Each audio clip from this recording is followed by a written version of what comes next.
Parce que sinon ça fait con en fait. Voilà. Donc reprise de mes aventures, toujours pareil dans l'histoire de la réussite.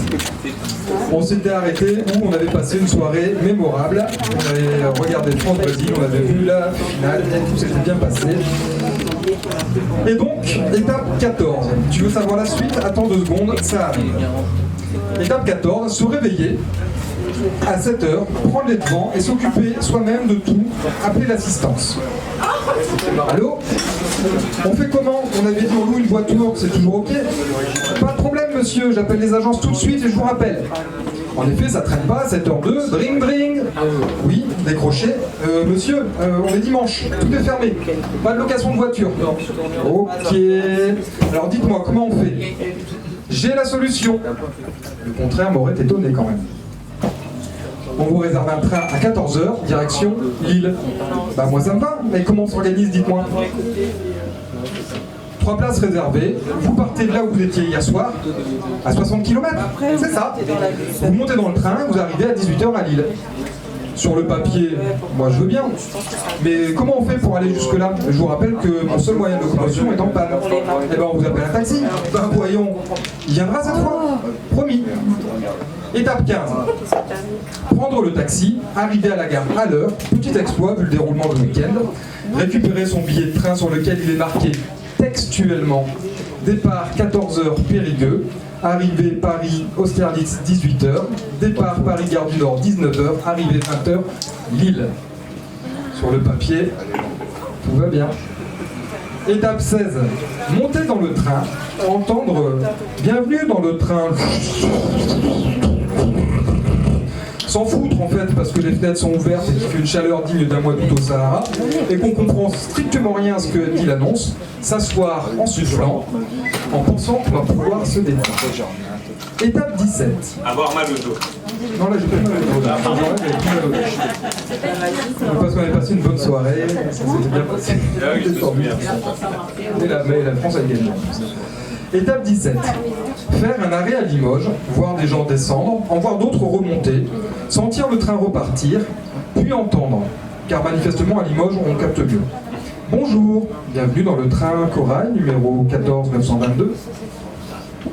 Ce train desservira à l'égard de trucs, bidule, machin, Saint-Sulpice-Laurière, Chose, Schlapouc, Tagada Toin-de-Soin et Montluçon, notre terminus. Nous vous souhaitons un agréable voyage. Voir les larmes des amis couler tout seuls le long de leur joue. Car en fait, Montluçon, même si c'est une ville très agréable, c'est pas vraiment notre destination. Étape 18. Alpaguer le contrôleur, lui montrer notre billet, lui dire qu'on est en colère et qu'on ne peut pas aller à Montluçon, lui demander une solution et lui de nous la donner. C'est simple, vous descendez à Saint-Sulpice-Laurière, de là, vous attrapez un TER qui vous emmène à Châteauroux, de là, vous récupérez les grandes lignes et vous devriez avoir votre train dans les temps. Se regarder les uns les autres avec désespoir, mais y croire quand même. Étape 19, s'arrêter donc à Saint-Sulpice-Laurière, expliquer à la guichetière notre problème, la voir rire, se voir pleurer, la voir essayer de nous trouver le bon train, attendre 30 secondes, la regarder plein d'espoir, la voir avec un sourire triste et s'entendre dire « Vous savez, c'est dimanche. Et le dimanche, il n'y a pas de TER. » Vouloir commettre un meurtre. Par contre, vous avez de la chance. Ah ouais? Vraiment? Il y a une grande ligne qui passe dans 2h30, vous n'avez qu'à prendre ce train. Mais bon, vous raterez votre correspondance à Paris. Vous prendrez celle de 21h. Bon, c'est pas bien grave. En même temps, un peu plus, un peu moins. Autant pousser les choses à fond. Ok, de toute façon, on n'a pas trop le choix. Par contre, on va modifier le billet si vous le voulez bien. Pas de problème, je m'en occupe. Je sais pas vous, mais moi j'ai comme une impression de déjà entendu. Étape 20. Désolé. Mais comme c'est un billet réservé par l'assistance, il n'est ni changeable, ni remboursable, ni modifiable. Heureusement qu'il y a un ligiaphone. Le mec qui a inventé ça, je sais pas pourquoi il l'a inventé, mais en tout cas aujourd'hui il a sauvé une vie pour lui décerner une médaille à ce type-là. Étape 21. Attendre 2h30 à Saint-Sulpice-Laurière un dimanche après-midi, aérer sur la place où il n'y a rien d'autre à faire à part brûler sous le soleil, sentir ses poils de narine commencer à griller et compter les ginkgos biloba. Jolis arbres d'ailleurs. Étape 22, monter dans le train Sauveur, tomber sur le seul wagon où il y a un gars légèrement joyeux et pas tout seul dans sa tête, mais c'est pas le seul dans ce cas-là. qui passe tout son trajet à picoler et à chanter jusque Paname. Arriver bien trop tard chez soi, tomber comme une crêpe et ne plus jamais vouloir se réveiller. Étape 23. Ramener le camion valide à l'agence de location le lendemain matin, la bonne cette fois. Et entendre « Il faudra payer les frais de remorquage du camion resté en Dordogne ». Penser « Tu sais où tu peux te foutre ton putain de camion de merde ?» et dire « C'est combien ?» Fin de l'histoire. Je te promets, ami lecteur, que toute cette histoire est véridique et authentique. Et on est au moins 6 à pouvoir en témoigner. Bon, depuis j'ai beaucoup moins d'amis, mais quand même, quand j'en parle, on rigole. Enfin bref, tout ça pour te dire quoi? Que nous sommes tous des êtres vibratoires et que nous attirons tous en permanence l'équivalent de ce que nous émettons.